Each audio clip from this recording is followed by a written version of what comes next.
Sahabat setia Glory yang dikasihi Tuhan, Shalom, salam sehat dan happy weekend untuk kita. Hari ini adalah Sabtu 7 September 2024, Sabtu pertama di bulan September yang diinisiasi oleh gereja menjadi Sabtu Imam. Saya ingin mengajak kita semua para sahabat setia Glory untuk berdoa bagi para imam supaya mereka 3S, semakin setia, hidup suci, dan penuh dengan sukacita. Hari ini kita akan bersama-sama merenungkan firman Tuhan yang diambil dari Injil Lukas 6 ayat 1 sampai dengan 5. Mari kita siapkan hati kita. Haleluya, haleluya, haleluya. Akulah jalan kebenaran dan sumber kehidupan, sabda Tuhan. Hanya melalui aku orang sampai kepada Bapa. Haleluya, haleluya, haleluya. Tuhan bersamamu dan bersama rohmu. Inilah Injil suci menurut Lukas, dimuliakanlah Tuhan. Pada suatu hari Sabat, Yesus dan murid-muridnya berjalan di ladang gandum.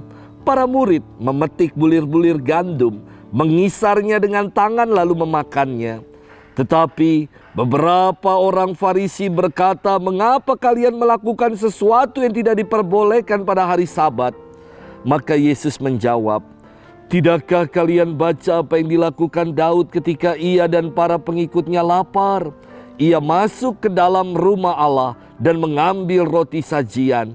Roti itu dimakannya dan diberikannya kepada para pengikutnya. Padahal roti itu tidak boleh dimakan kecuali oleh para imam." Dan Yesus berkata lagi, "Anak manusia adalah Tuhan atas hari Sabat." Demikianlah sabda Tuhan. Terpujilah Kristus. Sahabat setia Glory yang dikasihi Tuhan, Shalom. Suatu hari di salah satu paroki ada warga yang meninggal dan memohon agar bisa disemayamkan di aula gereja. Saya berpikir bahwa gereja harus hadir from womb to tomb. Dari sejak dalam kandungan sampai dengan masuk ke dalam liang kubur. Maka saya membuka pintu aula untuk dijadikan tempat persemayaman. Namun saya mendapat tudingan ini dan itu. Ada yang mengatakan gereja bukan rumah duka, Romo. Aula gereja kita itu biasa disewa untuk acara perkawinan. Nanti jadi ciong. Macam-macam dah tudingannya. Syukurlah akhirnya damai juga setelah dijelaskan dengan seksama. Sahabat setia Glory yang dikasihi Tuhan. Dalam firman hari ini, Yesus ditegur dan dituding oleh orang-orang Farisi karena murid-muridnya memetik bulir-bulir gandum, mengisarnya. Mengisar artinya adalah menggiling dengan tangan, lalu mereka memakannya. Dan itu dilakukan pada hari Sabat. Sebagai penggiat hukum Sabat, orang-orang Farisi mencela Yesus dan para muridnya dengan berkata, "Lihat, murid-muridmu itu berbuat sesuatu yang tidak diperbolehkan pada hari Sabat." Para ahli Taurat, orang-orang Farisi ini adalah kelompok konservatif yang memonopoli kebenaran hanya bagi diri mereka sendiri. Mereka lah yang paling benar dan berada di atas yang lain. Kebenaran hanya untuk kelompok mereka. Maka mereka menuding dan menghakimi yang bukan berada dalam kelompok mereka. Yesus berupaya untuk berdialog. Dan Yesus mengatakan kisah ini, pengalaman Raja Daud ketika mereka bersama dengan para pengikutnya kelaparan. Mereka masuk ke dalam bait suci, mengambil roti sajian yang seharusnya hanya boleh dimakan untuk para imam.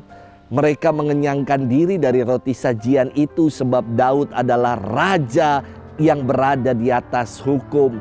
Dan tujuan dari hukum adalah untuk menyejahterakan dan untuk menyelamatkan. Demikian juga dengan Yesus. Dialah kegenapan hukum Taurat. Dialah Tuhan atas hukum Sabat dan kedatangannya adalah untuk menyelamatkan kita. Yesus melalui hukum kasih yang diajarkannya hendak membuka pikiran picik para ahli Taurat, orang-orang Farisi, pikiran-pikiran konservatif yang hanya mau benar sendiri, yang memonopoli kebenaran hanya bagi kalangan mereka. Yesus mau ubah itu semua, bahwa hukum seharusnya memerdekakan dan menyejahterakan, bukan malah memenjarakan orang, malah menghukum orang. Sahabat setia gowor yang dikasihi Tuhan, maka ada sebuah pepatah dalam bahasa Latin yang istimewa mengatakan begini, salus animarum suprema lex, yakni keselamatan jiwa-jiwa harus menjadi hukum yang tertinggi. Jangan sampai hukum disebut seperti pagar yang makan tanaman. Pagar makan tanaman itu artinya hukum yang malah justru digunakan untuk menghukum dan memenjarakan orang, yang malah menjadi bumerang, yang malah menjadi lawan, yang malah membuat orang tidak bebas, yang malah menyengsarakan orang. Hukum seharusnya dibuat dan digunakan untuk menyejahterakan. Dan itulah hukum kasih yang Tuhan ajarkan kepada kita. Selamat bermenung, happy weekend untuk kita. Tuhan memberkati kita selalu, Bapa, Putra, dan Roh Kudus. Amin.